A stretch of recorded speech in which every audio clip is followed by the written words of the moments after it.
Welcome to TOCHI Stories. Please don't forget to like, subscribe, and turn on post notification because it will mean the whole world to me. Now let's get right into the story. Brace yourself. The sky had opened that evening, pouring relentless sheets of rain upon the dusty streets of Enugu. People rushed to seek shelter under tattered shop canopies, while others dashed with nylon bags over their heads, desperately trying to shield themselves. Amidst the chaos, Chuka walked briskly, his worn-out slippers slapping against the soaked pavement. His clothes clung to his body, drenched, but he pressed on. Life had never been kind to Chuka. Being the abandoned son of a wealthy father who denied him, he knew struggle like a mother knows her child. Raised by a single mother, Mama Nkechi, who hawked roasted plantain by the roadside, Chuka had mastered the art of survival through the worst odds. His day was supposed to end with his usual cleaning job at a local mechanic shop, but fate had a different script for him. There, under a broken umbrella beside a vegetable stall, sat a young girl, her head buried in her arms, shoulders trembling not from the cold, but from her uncontrollable sobs. Chuka paused, debating whether to walk past her or stop. But the sound of her cry was too familiar. It reminded him of all the nights his mother had cried, sitting at the edge of their mat, praying to a God who seemed to have forgotten them. Slowly he approached her, cleared his throat gently, and asked, "Sister, are you okay?" The girl looked up, and for a moment, her beauty stunned him. Her face, despite being swollen from tears, held a rare innocence framed by rain-slicked braids. Her lips trembled as she tried to speak. I can't pay my school fees," she stammered between hiccups. "My mother, she's sick. We have nothing left. They'll withdraw me by next week." She buried her face again in her palms. Chuka stood there, looking at her trembling frame, feeling his own heart fracture. Even in his own poverty, he saw someone drowning worse than himself. Without fully understanding why, he knew in that moment he couldn't walk away. Her name was Amara. And in the 2 hours that followed, they sat under that leaking umbrella as she narrated her life story. A sick mother bedridden for months, a father jobless since the pandemic, and siblings often going to bed without food. She had gained admission into the university, but was now facing expulsion because her fees were unpaid. Chuka listened, his hands clenched into fists, fighting the painful memory of how many times life had mocked him the same way. He didn't have much. In fact, he barely had enough to eat the next day. But something inside him made a decision that defied logic. He reached into his pocket, pulled out the crumpled envelope that contained his savings, money meant to fix the leaking roof in his mother's room, and pushed it into Amara's hand. "Take it," he said softly. "Go and pay your fees. Don't cry anymore." As she blinked in disbelief, her mouth wide open, the storm in the sky raged on, but inside that broken moment, a seed was planted, one that neither of them could have predicted would grow into the most painful chapter of Chuka's life. In the days that followed, Chuka became more than just a helper to Amara. He became her lifeline. When he wasn't hustling at the car wash, he was running errands for local shops, loading trucks at the motor park, or helping a welder down the street just to make extra money. Every naira he made was split, a portion to his aging mother, and the larger portion to Amara's education and her family's survival. It wasn't just about tuition anymore. He bought foodstuffs when he could, sent money for her mother's medicine, and even paid for her younger siblings' exam fees. Chuka didn't have the luxury of comfort. He walked most times because he had sold his only bicycle to settle Amara's hostel fees. His friends mocked him, warning him that women forget easily once they taste a better life. But Chuka never believed them. He had seen the gratitude in Amara's eyes. He trusted it. Amara, on her part, initially remained humble. She would call him in the evenings, thanking him profusely. Sometimes she'd send text messages that read, "God will bless you. I don't know what I would have done without you." They would talk for hours, discussing their future. Chuka would dream about opening his own mechanical workshop, while Amara promised to stand by him once she graduated. Chuka began to imagine a life where both of them would rise out of poverty together, a love story born from suffering but destined for greatness. Whenever he visited her family, Amara's mother would burst into prayers, blessing him, calling him son, while her siblings would hug him tightly, grateful for the food and little money he brought. For the first time in his life, Chuka felt needed, loved, and useful. But as the months rolled into years, something began to shift. Amara, who once sounded eager to hear his voice, now grew distant. Her calls became shorter. Her texts came with delayed replies. "I'm busy" became her new favorite phrase. When Chuka visited her hostel, he noticed new things: designer handbags on her bed, expensive perfumes that he knew neither he nor her family could afford. There were whispers about her moving with a new circle of wealthy friends, girls who were either dating businessmen or politicians. His heart wanted to believe otherwise, but his instincts screamed. "It's just school stress," he reassured himself. Yet deep down, he couldn't shake the feeling that the girl he once rescued from drowning was learning how to swim in an entirely different ocean, one that didn't have room for a man like him. By her second year, Amara had fully transformed, physically, mentally, and emotionally. The once humble, soft-spoken girl Chuka met in the rain now carried herself with an air of entitlement. Her natural braids were replaced by expensive wigs. Her feet, which once wore rubber slippers, now adorned heels from brands Chuka couldn't even pronounce. She no longer visited home as often, and when she did, it was brief, quick drops of money with little conversation. Her family didn't complain. After all, her success was their deliverance. But Chuka noticed what they refused to admit. Amara was slipping away from everything that made her who she was. Meanwhile, Chuka's life grew heavier. The more he gave, the more the world seemed to take from him. His mother's health worsened. Her high blood pressure frequently sent her collapsing in the middle of her plantain stand. The money that should have been used to buy her medication went into paying Amara's practical fees, laptop repairs, and textbooks. His own dreams of opening a workshop were postponed indefinitely. "It's all temporary," he would whisper to himself while scrubbing cars under the blazing sun. "Once Amara graduates, everything will change. She won't forget me." Those words became his prayer, his comfort, and his curse. Then came the day that would mark the first crack in his glass castle of hope. Chuka traveled to her campus unannounced, carrying a surprise: a bag of home-cooked food from his mother, and a small box containing a simple necklace he saved for months to buy.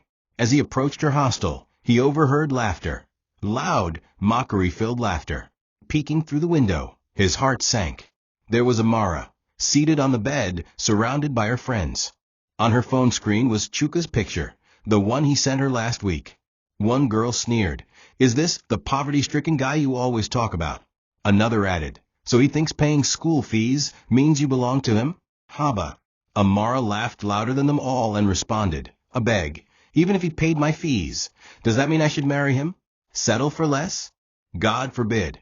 Chuka stood frozen, the bag falling from his hand, his soul shattered beyond repair.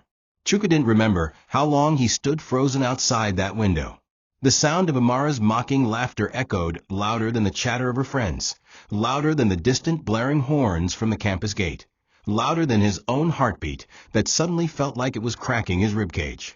His hands trembled, and the bag containing the simple meal prepared by his aging mother slipped from his fingers, crashing to the floor, a painful metaphor for how his hopes had shattered that very moment. His legs wobbled, but he couldn't move. He wanted to storm in, demand answers, scream, cry, anything, but he couldn't. Pride, confusion, disbelief, and pain locked him in place. He had heard of stories where people betrayed those who lifted them, but he never imagined he would be the headline of such a cruel tale. A lump formed in his throat, choking him, as he staggered back slowly, unseen, retreating like a wounded soldier from a battlefield he never signed up for. As he made his way back to the roadside, each step felt heavier than the last. His mind replayed every sacrifice: the mornings he skipped breakfast so Amara could have transportation fare, the nights he carried heavy loads at the motor park while ignoring his aching back, the bike he sold to pay her hostel rent, and the shoes he couldn't afford for himself just so she could attend her practical class with dignity. Was it all for this? For her to call him a poverty-stricken man in front of people? His heart battled his mind. Part of him screamed to forget her, to move on, to erase her like a stain on his soul. But another part clung to the memories of her teary gratitude under the rain the day they met. Maybe she's confused, maybe it's her friends misleading her, he lied to himself, trying to shield his breaking spirit. But deep inside, a darker voice whispered, a voice he had never heard before, cold, sharp, and bitter. You were never enough for her. The following day, despite the humiliation, Chuka summoned the courage to confront her, not with anger, but with a plea for clarity, a plea for truth. He waited by her faculty gate, heart pounding, palms sweating. When Amara finally approached, dressed in a tight, glittering dress and heels that sparkled in the sun, her face contorted into irritation the moment she saw him. "Chuka, what are you doing here?" she asked, folding her arms, visibly embarrassed. "We need to talk, Amara." "Please, even if it's the last time," Chuka replied, his voice trembling barely above a whisper. But instead of compassion, her face hardened. "Chuka, listen to me very well," she snapped. "I appreciate what you did. But let's be real. Paying my fees doesn't mean I owe you my life. I can't be with someone like you. I can't settle for less. My future deserves better." Her words stabbed deeper than any knife could. Passers-by slowed down to watch the drama unfold. Chuka felt his world crumble. Yet Amara simply rolled her eyes, flipped her braided hair, and walked away, leaving him standing there, broken beyond repair. For days after that encounter, Chuka wandered the streets like a ghost. His mother noticed the sudden gloom that overshadowed him, how he barely ate, barely spoke, barely smiled. "My son, what is wrong?" she asked repeatedly, but he always shook his head, unable to share the humiliation that weighed down his chest like concrete. Nights became his worst enemies. Every time he closed his eyes, he would hear her voice mocking him. "I can't settle for less, my future deserves better." Her words replayed like a broken record, driving nails deeper into his soul. He often found himself sitting by the gutter late at night, staring blankly at the moon, questioning what curse life had placed upon him. "Why did kindness always taste like poison?" he would mutter to himself, gripping his knees, feeling more alone than ever before. But just when he thought the wounds couldn't go deeper, fate showed him that life still had one more dagger to twist. One Saturday afternoon, as Chuka fetched water from a community tap, he overheard a conversation between two women who had just returned from a lavish event at the city's biggest hotel. "My sister, the thing shocked me, oh," one of them said, waving her hand animatedly. "That small girl, that fine girl, Amara, she done marry, oh." Chuka's hand froze on the water handle. His ears stretched wider as if trying to verify what they just heard. "You don't mean it," the other woman gasped. "Yes." "Guess who?" "Chief Oena, that billionaire professor. You need to see the wedding. Ah, the cars, the guests, the asoebi, even big men from Abuja came. Now money spray everywhere." Chuka staggered, dropping his bucket. His chest tightened. His head spun. The world felt like it tilted under his feet. His own father, his own flesh and blood, the man who had denied him since birth, had married Amara. In disbelief, Chuka rushed to a local cybercafe, opened social media, and there it was. His worst nightmare in living color. Billionaire Professor Chief Oena weds beautiful graduate, Amara. Photos break the internet. Scrolling through the pictures, Chuka felt like his soul was being shredded. There was Amara in a white diamond-studded wedding gown, beaming with a smile wider than the sky, leaning on the chest of a man old enough to be her father. His father. Guests laughed, people clapped, celebrities posed with them. His fingers trembled as he stared at the screen. Rage boiled through his veins, but grief overshadowed it. A scream escaped his throat, loud enough to silence the cafe. "God, why?" he cried, slamming his fist on the table, tears streaming uncontrollably. The cafe owner rushed to him, thinking he had lost his mind. "Oga, what happened?" But Chuka couldn't speak. His heart had just experienced a kind of death the body wasn't designed to survive. Despite the unbearable pain that clouded his mind, Chuka knew he needed answers, not later, but now. With adrenaline as his fuel, he stormed home, changed into his cleanest shirt, the same faded checkered one he wore for church, and set out for Chief Obena's mansion. The same gates that had once shut him out as a boy now stood towering before him like the gates of hell. The security men, dressed in black suits, crossed their arms, unimpressed. Who you dey find? One barked. Chuka stood tall, his voice shaking yet firm. Tell Madam Amara. Chuka wants to see her. One of the guards chuckled. Amara? Madam Amara? Do you think she sees rats like you?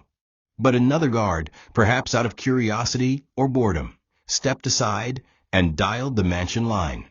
Minutes later, the massive iron gate groaned open, not out of respect, but for drama. As Chuka stepped into the compound, the magnitude of the mansion slapped him.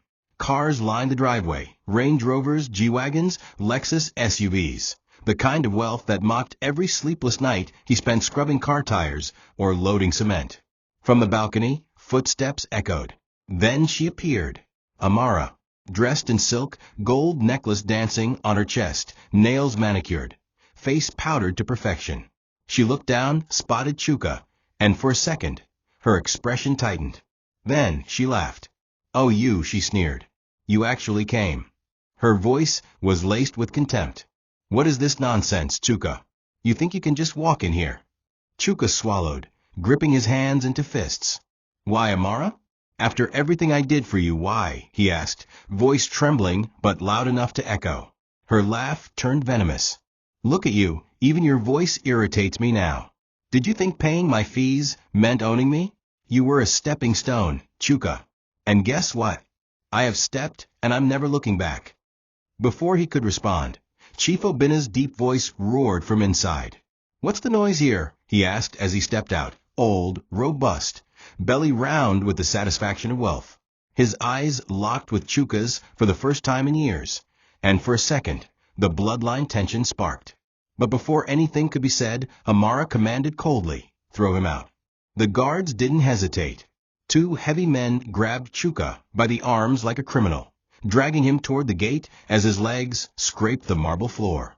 Amara stood at the balcony, laughing with a voice that would haunt his soul forever. Go back to your gutter life, Chuka. You were never meant to be anything more than a charity project. The gates slammed shut behind him. On the other side, Chuka collapsed to the ground, staring at the sky, his face soaked not with rain, but with the heaviest tears of his life. Long before the day Amara ever met Chief Oena as her husband-to-be, she had unknowingly walked past him countless times on campus, never realizing the man whose name commanded fear was intricately tied to the life of the boy she once called her savior. Chief Oena wasn't just a billionaire businessman. He was a respected senior lecturer at the university, revered by students for his academic prowess and feared for his ruthlessness. Many believed his position in the university was just a hobby, a mask to shield his sprawling wealth accumulated from oil, real estate, and international trading. Yet behind the mask of success was a man who had spent decades running from a shameful secret, his infertility and the illegitimate abandonment of the woman who once bore his name and the son he pretended never existed. In Oena's mind, Chuka was a mistake from his youthful recklessness, a burden he had long buried under the weight of his riches and pride. It was during a departmental seminar that fate intertwined the paths of Chief Oena and Amara. He spotted her seated in the third row, dressed in a simple but elegant gown, with braids neatly cascading down her back. There was something about her, her poise, her elegance, her beauty, that pulled him in. Perhaps it was the confidence that poverty had once stripped from her, but that money was slowly rebuilding. As Oena delivered his lecture on business ethics, his gaze often strayed toward her, lingering just a little longer than was appropriate. Amara noticed. Initially, she shifted uncomfortably, but when the eyes of the most powerful man in the school settle on you, something changes. Curiosity replaces discomfort. Ambition replaces hesitation. After the seminar, he approached her with the kind of smile that rarely touched his lips. You asked a very brilliant question today, he lied, because in truth, she hadn't spoken a word. But Amara didn't correct him. Her lips curved into a polite smile. Thank you, sir. From that day, their interactions grew frequent and deliberate. It started innocently, academic mentorship, occasional lunches, then casual phone calls that tiptoed into the night. Amara, though initially hesitant, quickly realized the weight of the opportunity dangling before her. Oena was not just rich. He was powerful beyond anything she had ever imagined. The way lecturers stammered in his presence, the way businessmen stood to shake his hands, it all mesmerized her. Slowly, her resistance crumbled. When Oena began sending gifts, an iPhone, designer shoes, shopping allowances, she accepted them, telling herself it was harmless. But deep down, a different voice whispered, "This is the life you deserve. Not that struggling boy who thinks paying school fees means ownership." She told herself it wasn't betrayal, it was survival. And with every expensive dinner and every quiet drive in his bulletproof Lexus, her heart drifted further from Chuka and closer to a future paved in gold. Even if that gold was laced with the blood of betrayal. What began as mentorship rapidly spiraled into something darker, more intimate, and utterly scandalous. Chief Oena was old enough to be Amara's father, which made sense because he was Chuka's father, but neither of them knew this yet. As weeks turned into months, what started as harmless lunches became hotel reservations in the most discreet places. Oena's charisma was undeniable. Years of manipulating boardrooms and outsmarting business rivals had made him a master of seduction, especially when money did the talking. He knew exactly how to play Amara's hunger for a better life. He dangled promises of trips abroad, promised to sponsor her master's program in the UK, and whispered sweet lies about making her the queen of his empire. Every touch, every kiss came with another deposit alert or a designer label, and Amara, drunk on wealth and blinded by ambition, surrendered. It didn't take long before tongues started wagging on campus. Rumors spread like wildfire. Students whispered about the beautiful girl from a poor background who had caught the eye of the billionaire professor. Some were jealous, others curious, and a few disgusted, but none dared confront her. Amara, on her part, transformed into someone unrecognizable. Gone were the days of simple gowns and canvas shoes. She now walked with the confidence of someone who had touched money in its rawest form. Her dresses hugged her curves perfectly, her nails always freshly done, her perfumes foreign and rare. When other girls struggled for lecture notes, she arrived in chauffeur-driven cars. She became an untouchable goddess on campus, worshipped by those who envied her and loathed by those who pitied what she had become. Then, the ultimate proposition came. One evening, after an expensive dinner at a 5-star hotel, Oena leaned over and said, "Marry me." The words didn't come with flowers, not with poetry, but with a diamond ring that glistened brighter than the chandelier above them. Amara blinked. Shocked? Maybe. But scared? Not anymore. She had already tasted the life. This would only seal it. She asked no questions about his family, his past, or his first wife who had died years ago. All that mattered was the life he was offering, a life where hunger would be a forgotten word, where struggle would become a distant memory. The age gap? Irrelevant. The whispers? Who cared? Her soul had long crossed the line where dignity used to live. "Yes," she replied softly, slipping the ring onto her finger. And just like that, Amara, the girl who once sat under the rain, crying over school fees, sealed a deal that would rewrite the fate of everyone involved, especially the man who once saved her from that very rain. The morning of the wedding dawned like any other, but for Chuka, it was a day that would scar his soul forever. Unaware of what fate had cooked behind his back, he woke up early, intending to resume his usual hustle, cleaning cars at the mechanic yard, loading bags of rice at the depot. But as he passed the local newsstand, he noticed a crowd gathered, eyes glued to the papers and murmuring with excitement. Curious, he approached, squeezing through the crowd until his eyes landed on the headline. Billionaire Professor Chief Oena marries beautiful young graduate. City stunned by lavish wedding. Chuka's eyes widened. His knees buckled. But the picture underneath the headline was what killed him. Amara, dressed in a flowing white gown, smiling as though the world itself belonged to her, leaning on the arm of Chief Oena. For a moment, Chuka couldn't breathe. His ears rang. His vision blurred. This must be a mistake, he told himself. But the photos kept coming, slide after slide on social media, tagged by bloggers who described the event as the wedding of the year. A convoy of Rolls Royces. A guest list filled with senators, governors, and billionaires. Videos showed Amara dancing, smiling, throwing her bouquet, living the dream. But in Chuka's eyes, it was the nightmare of all nightmares. His own father married to the woman whose education he paid for, the same woman whose family he fed when they had nothing. Rage, confusion, betrayal, pain, all swirled inside him like a violent storm. His legs wobbled as he staggered away from the newsstand, his chest tightening with every step. People greeted him along the road, oblivious to the fact that they were greeting a man whose soul had just died. He made it home, collapsed on the cold floor, and screamed, a scream so raw, so guttural, that his mother rushed from the backyard, thinking he had been stabbed. "Chuka, my son." "What is it?" she cried, grabbing his shaking shoulders. But words wouldn't come. Only tears, only tremors, only the suffocating grip of heartbreak that refused to loosen. He crawled to the corner of the room, held his knees, and rocked back and forth like a broken child, whispering only one question over and over. Why? But life, cruel as it was, wasn't finished. Moments later, his phone buzzed. A message from an unknown number. He opened it. A picture popped up, Amara sitting in her wedding gown, champagne glass in hand, smiling arrogantly. The message read, "I told you, I can't settle for less. Enjoy your life, poor boy." Chuka's phone slipped from his hand. His vision darkened. His soul collapsed. And for the first time in his life, he wished, truly wished, that death would come quickly and end it all. The next morning, Chuka woke up not because he wanted to, but because his mother's trembling voice nudged him out of his hollow, sleepless trance.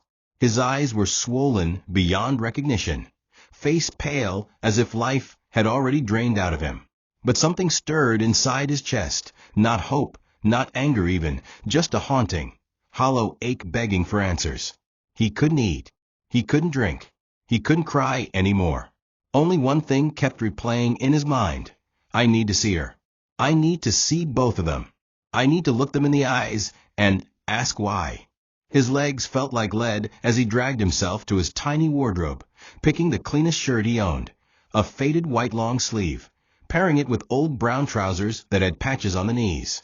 He stood in front of the mirror, looked at the man staring back at him, and barely recognized him. Today, he whispered to himself, they will see the face of the man they broke. The mansion stood even taller than his memory recalled. The same mansion that had shut him out as a child now stood in front of him like a monument built out of every humiliation he had ever suffered. Guards in expensive black uniforms stood at the gate, armed, stern, and indifferent. Chuka's presence barely registered to them, except as a nuisance. "Who you dey find?" one barked, frowning at his worn clothes and tired face. "Tell Madame Amara that Chuka wants to see her," he said, forcing every ounce of courage into his words. One guard chuckled, nudging his colleague. "You be like say this one no get shame. Madame Amara? You? Wait here." The first guard made a phone call, murmured a few words, then grinned as he hung up. "She say make you come inside. She want see you." The iron gates groaned open, revealing a compound paved with marble flower gardens, and cars whose price tags could buy entire villages. As Chuka stepped onto the glistening tiles of the compound, his knees threatened to buckle. From the grand balcony of the mansion, footsteps echoed. Then she appeared, Amara, draped in a silky purple gown that screamed wealth, with diamond earrings dangling against her flawless skin. For a brief moment their eyes met, and he swore the universe paused. But instead of shame, regret, or even pity, her face wore something colder, indifference mixed with contempt. She folded her arms, raised her chin, and let out a bitter laugh. "Oh, look who found the courage to show his miserable face," she sneered. "What do you want, Chuka? Why are you here embarrassing yourself?" His throat tightened. I just want to know why," he stammered. "After everything, after all I did, why, Amara?" Her laugh grew louder, crueler. "What did you do, Chuka? Paid a few fees? Bought rice once or twice? And you thought that meant ownership? Please. I used you. You were convenient. I've moved on to bigger things. To real men. To billionaires." Then, as if rehearsed, she snapped her fingers at the guards. Throw this piece of trash out, she barked. Before Chuka could utter another word, two strong arms grabbed him, dragged him like garbage toward the gate. His knees scraped the tiles. His pride tore into shreds. From behind, her voice echoed one last time. Go back to your gutter. You were never meant for more. The gate slammed shut, leaving Chuka outside, bruised not just in body, but in soul. Chuka lay there at the gate for what felt like hours. People passed, some whispering, some staring, others shaking their heads in pity. But none understood the depth of pain wrapped around his chest like a python, refusing to let go. At that moment, something inside Chuka died, not his body, not his spirit, but the version of him that believed in goodness, in love, in loyalty. All that remained was emptiness, a hollow shell of the man who once sacrificed everything for love. When the sun began to set, and the shadows grew long, Chuka pulled himself up, wiped the dust from his torn trousers, and walked.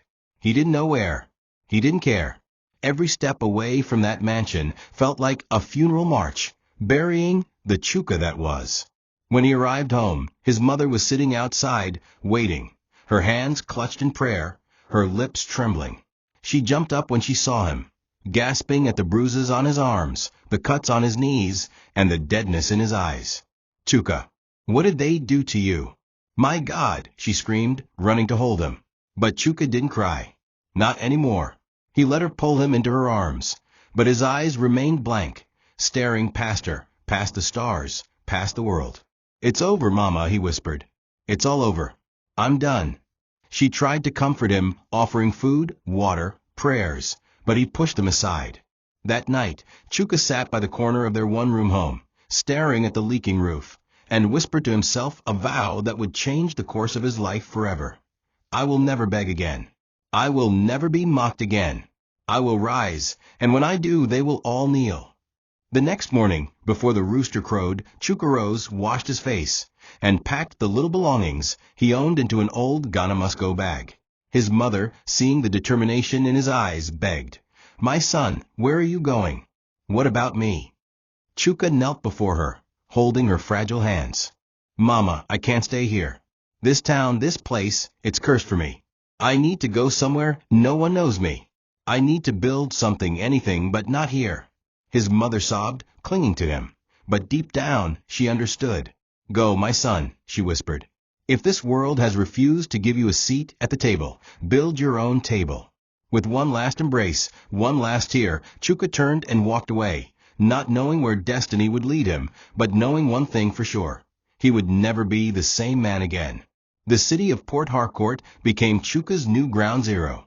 He arrived with nothing but determination, heartbreak, and an anger so potent it burned hotter than the midday sun. The first weeks were brutal, sleeping under bridges, doing menial jobs nobody wanted, carrying cement at construction sites, washing cars, unloading cargo at the docks. But with every sack he lifted, with every bucket he scrubbed, he whispered under his breath, This pain will build my empire. The humiliation fueled him. The memories of Amara's laughter powered him. He worked day and night, ignoring his aching bones, refusing to quit even when his hands blistered and bled. One evening, while helping a stranded delivery driver offload goods at the docks, Chuka met Mr. Nduka, an elderly businessman in the import and export business. Impressed by Chuka's relentless spirit and honesty, Mr. Nduka offered him a small job, helping manage cargo inventory. From there, things shifted rapidly. Chuka absorbed knowledge like a sponge, how to manage shipping routes, negotiate freight costs, handle supply chains. He studied while working, asked questions, stayed back after hours.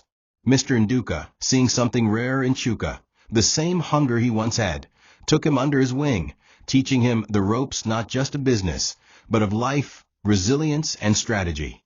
Within a few years, Chuka went from being a dock worker to owning his own logistics company. What started with helping clients move goods locally expanded into international shipping contracts.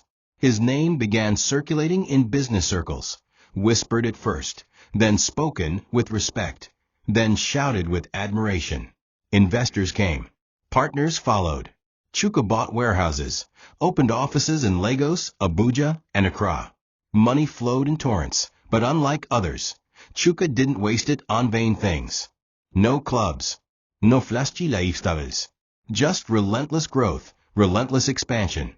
His suits got sharper, his cars faster, but his heart stayed locked behind the fortress of betrayal he once tasted.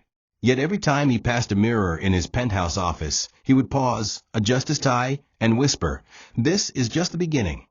Because deep down, he knew the day was coming when the people who mocked him would come face to face with the man they never believed he could become.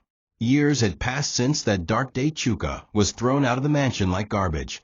But for Chief Oena and Amara, the world had started shifting beneath their feet. Only they hadn't noticed it yet.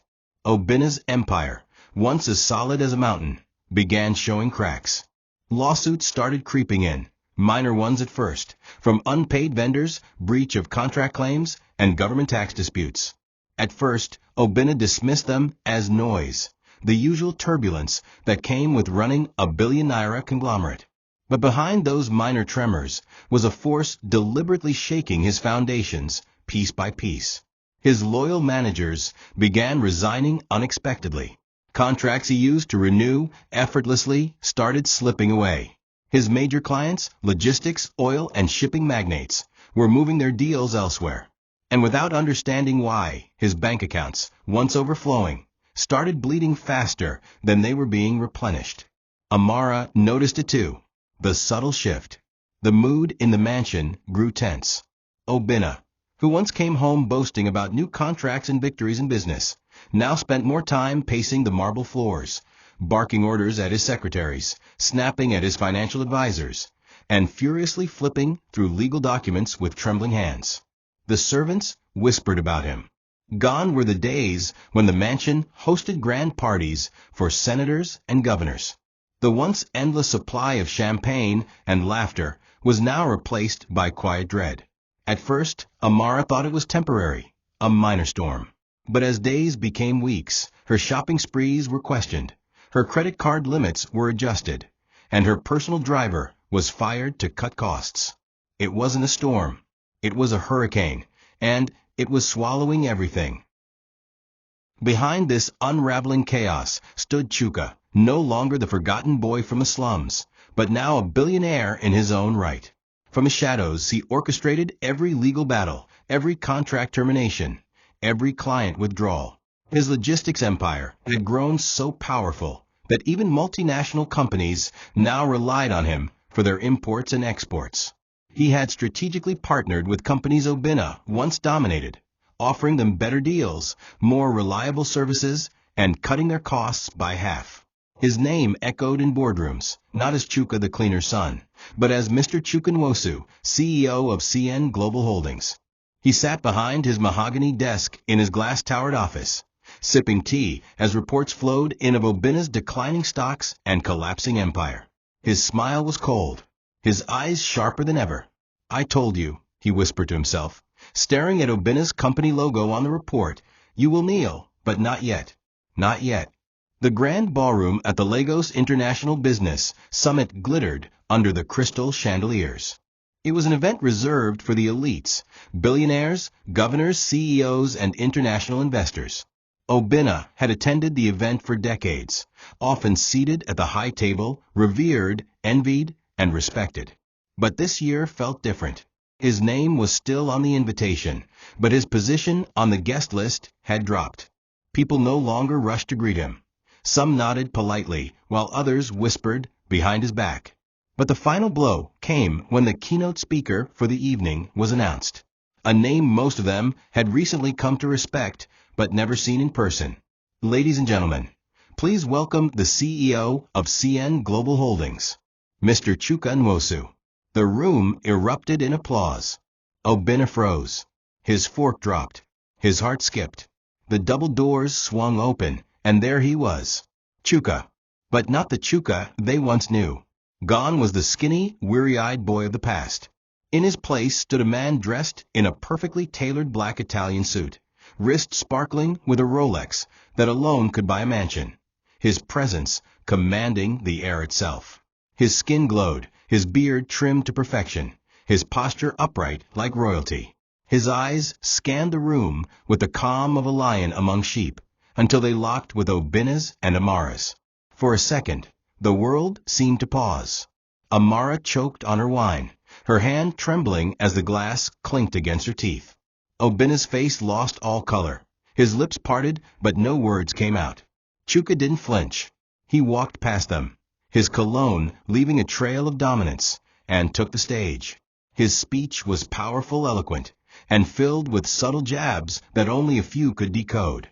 In this world, he began, his voice rich and commanding, empires aren't inherited. They are built. And those who build with their bare hands understand the value of loyalty, patience, and integrity, qualities money alone can't buy. The applause was thunderous. Camera flashes lit the room. But at one corner of the hall, Amara sat stiff, her eyes unable to tear away from the man she once mocked as a poverty-stricken boy. Her lips trembled as reality hit her like a storm. He was bigger than Oena now. Much bigger. Oena, swallowing the humiliation like bile, clenched his fists under the table. A voice in his head whispered, "You should have never thrown that boy away." But it was too late. The tables weren't just turning. They had turned. Amara couldn't sleep that night.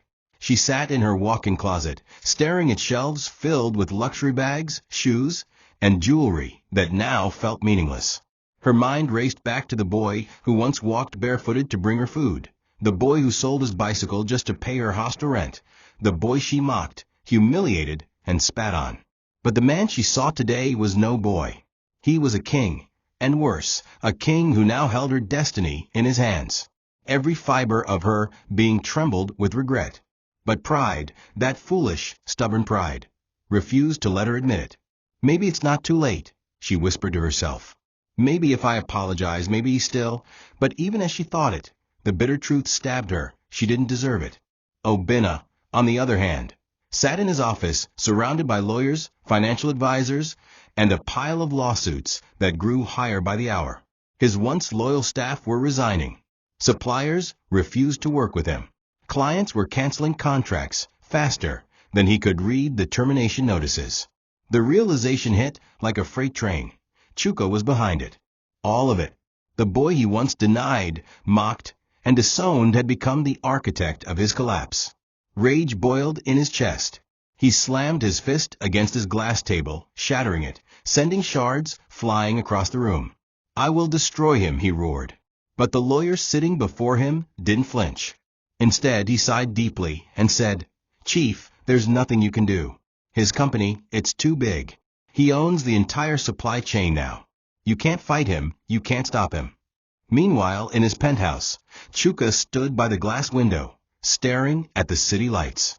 His phone buzzed, a message from one of his managers. Oena Holdings lost another contract today. Their stock dropped 17%. He smiled, but not out of joy, out of vindication. "This is what they made me," he whispered. Yet, beneath the satisfaction was a heavy truth. No amount of wealth could erase the scar Amara and Oena left on his soul. But if life had taught him anything, it was that scars were not weaknesses. They were trophies of survival. He closed his laptop, adjusted his cufflinks, and whispered into the night, "The game isn't over yet. It's only just beginning." The boy they left for dead had become a storm, and soon they would drown in the very sea they threw him into. The walls of Chief Oena's mansion echoed with silence darker than death. Gone were the laughter, the footfalls of servants, the clinking of wine glasses, and the constant buzz of political visits. Instead, papers flew around, court letters, debt notices, foreclosure warnings. Every sheet a nail in the coffin of his crumbling empire. But even as Oena scrambled to salvage what was left, the universe prepared one final blow, one that would shake the very ground he stood on. It came unexpectedly, like lightning striking an already burning tree. During one of his desperate attempts to secure a loan, the bank requested a detailed asset verification and lineage confirmation. It was a standard request, but what followed wasn't standard. The DNA test required to verify his heirship, a formality he never thought twice about, became the dagger he never saw coming. The medical report was straightforward, but to Oena it read like a death sentence. His eyes scanned the paper over and over, hands trembling, sweat trickling down his temple. Oena Okoro is medically confirmed infertile due to a severe untreated infection sustained over 30 years ago, leading to irreversible azoospermia. The words blurred, but the meaning was sharp and clear. He couldn't father a child. He had never been able to, not since his youth. But that wasn't all. Right beneath it in bold was the confirmation. Chukwunwosu shares no biological relation to Oena Okoro. The wall spun. His knees buckled. For a moment, he gasped for air, as if the oxygen had been sucked out of the room. His vision darkened as reality crashed over him. Chuka was never my biological son. But what terrified him more wasn't the infertility revelation. It was the legal trap he unknowingly set for himself decades ago. In his younger days, desperate to save face from family ridicule over his inability to father children, Oena had signed an affidavit claiming Chuka, whom Mama Nkechi was pregnant with from her previous relationship, as his son. It was a face-saving move, never meant to have long-term consequences. But now, that document was binding in court. Legally, Chuka was his only child and heir. No amount of DNA denial could change that. Everything, the companies, the properties, the stocks, were tied to Chuka as the next of kin. Oena felt his chest tighten, his heartbeat erratic. He staggered, clutching the edge of his mahogany desk, until his knees gave out. The mighty Chief Oena, once the king of boardrooms, the lord of wealth, collapsed to the marble floor, gasping, clutching his chest as a searing pain shot through him. A stroke. Right there. Right then. His world didn't just crumble. It detonated. The ambulance sirens wailed as Oena was rushed to the hospital, paralyzed on his right side, mouth twisted, speech slurred. The doctors worked tirelessly to stabilize him, but the damage was done. Half his body was lifeless. His empire was slipping from his grip faster than sand through fingers. While he battled for breath on a hospital bed, the legal world moved at lightning speed. Chuka's lawyers, armed with a decades-old affidavit that Oena signed, swung into action. Court orders were filed. Freezing of accounts, seizure of properties, transfer of ownership. Every asset registered under Oena Holdings now legally belonged to Chukwunwosu. There was no escaping it. No loophole. No salvation. Oena's signature, the same one he arrogantly scribbled years ago to hide his infertility, became the chain dragging him into financial ruin. The news spread like wildfire. CN Global Holdings acquires Oena Group in historic takeover. It was all over the news, the blogs, the financial markets. Headlines screamed of the downfall of a once untouchable empire. Social media boiled with gossip and memes. Reporters gathered outside the hospital, eager for a glimpse of the fallen titan. Staff from Oena Holdings, who once mocked Chuka, now queued to submit job applications to CN Global. The tables hadn't just turned. They had flipped, shattered, and crushed everything beneath them. Inside the hospital, as Oena stared blankly at the white ceiling, drool leaking from the side of his mouth, his mind screamed louder than his paralyzed lips could form. How did it come to this? His eyes darted around when the door opened, and there stood Chuka, tall, regal, untouchable, dressed in an immaculate navy blue suit that seemed stitched from power itself, his shoes polished to a mirror shine. Behind him stood a lawyer holding the document folder that carried the final ownership transfers. Chuka walked in slowly, no anger, no rage, just an eerie, calculated calm. He stood by the hospital bed, looking down at the man who once dragged him through the mud of humiliation. Funny, Chuka said, his voice like velvet wrapped around steel. How a signature you made thinking you were covering your shame became the same signature that erased your kingdom. Oena's mouth twitched, attempting to speak, but all that came was garbled noise. Relax, Chuka continued. I'm not here for revenge. Life already took care of that. I'm only here to remind you that the son you threw away is now the man who owns everything you ever built. He dropped the signed documents on the bedside table. Rest well, father. Back at the mansion, Amara sat in disbelief as a team of court officials, accompanied by police officers, marched in with sealed court orders. Madam, you are hereby instructed to vacate this property. All assets within are now under the legal ownership of CN Global Holdings, the officer read aloud. Her hands trembled as reality hit harder than a slap. The same mansion she once paraded in, where she laughed at Chuka from the balcony, was now being emptied, room by room. The servants she once bossed around whispered behind her back. Some mocked her silently. Some filmed her discreetly. Amara rushed to her closet, grabbing bags, shoes, and jewelry, stuffing them into suitcases. But the officer stopped her. "Ma, most of these items are company properties, purchased with joint assets. Only personal clothing is allowed." She gasped. No, you can't do this. You can't." But they could. And they did. Everything she once called hers, the chandeliers, the Persian rugs, the fleet of cars, the marble statues, all tagged and marked for seizure.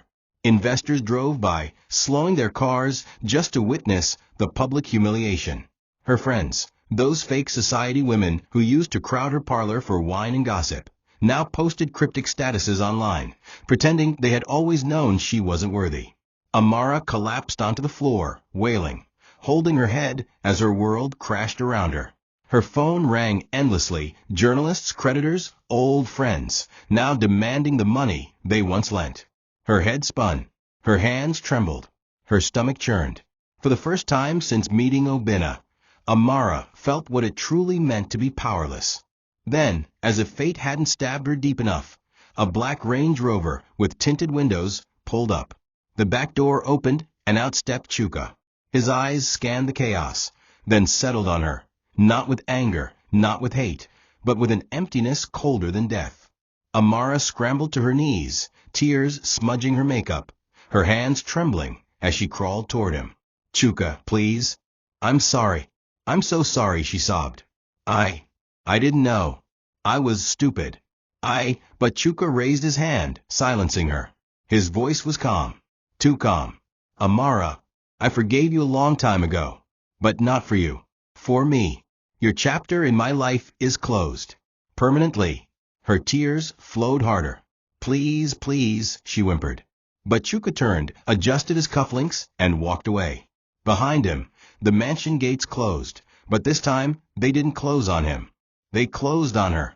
The morning after the mansion was seized felt like a funeral without a coffin.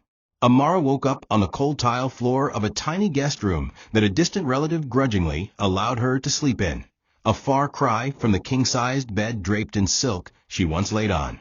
Her phone, which once buzzed with invitations to exclusive parties and high-end shopping sprees, now only rang with debt collectors and journalists looking to exploit her fall from grace.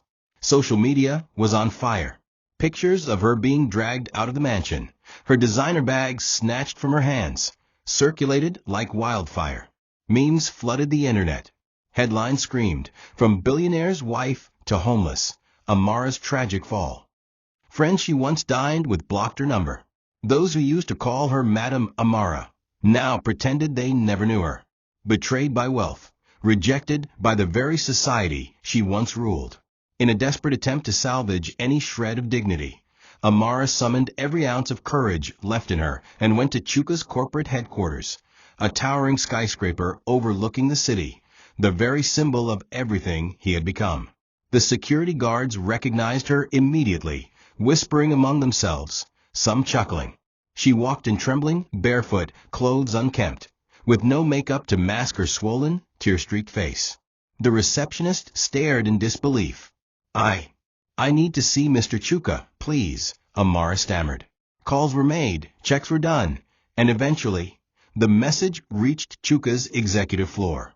When the doors to his office opened, she stepped in, heart pounding like a funeral drum. There he was, seated behind a mahogany desk, dressed in a black suit, gold pen in hand, signing documents worth more than anything she ever touched in her life. Amara fell to her knees the moment their eyes met. "Chuka, please forgive me, please. I was young, foolish. I didn't know," she sobbed, crawling toward him. I miss the man who once brought me food when my mother was sick, the man who paid my school fees. I miss the man I betrayed." Chuka stood slowly, walked around the table, towering over her broken frame. His eyes were void of warmth. "You missed the man you spat on?" he asked quietly, voice calm but sharp like a blade. "The man you called poverty-stricken, the man you laughed at while guards dragged him out of the mansion you now beg for?" Her sobs grew louder. She grabbed his shoes, her tears soaking the leather. But then Chuka knelt, not to comfort her, but to look her dead in the eyes. "I forgave you," he said softly. "But forgiveness doesn't mean restoration. You lost me. Forever." With that, he stood, nodded at the security standing by, and whispered, "Escort her out." The last thing Amara saw was the office door closing, not just the physical door, but the door to the life she once destroyed with her own hands. News of Chief Oena's death broke a week later. A massive cardiac arrest. It wasn't sudden. His body had been failing since the day the DNA results arrived. But what truly killed him wasn't the stroke. It wasn't the financial loss. It was the realization that the son he disowned, the boy he mocked, was the same man who buried him, not with soil, but with success so loud that even death couldn't silence it. His funeral was a quiet one. No governors. No senators. No business partners. Only a handful of distant family members, a disgraced Amara seated at the far corner, hiding her tear-stained face behind a veil of shame. The mighty Chief Oena, whose name once commanded cities, was lowered into the ground, forgotten by the very society that once kissed his feet. As the final sand covered the casket, Chuka stood silently, hands folded, dressed in all black. But there was no tear in his eyes, no sadness, just a deep, solemn silence. His mother stood beside him, gripping his arm, whispering prayers, not for the dead, but for the living. "My son," she said softly, "let this be the last day you carry this burden. Let the earth take it with him."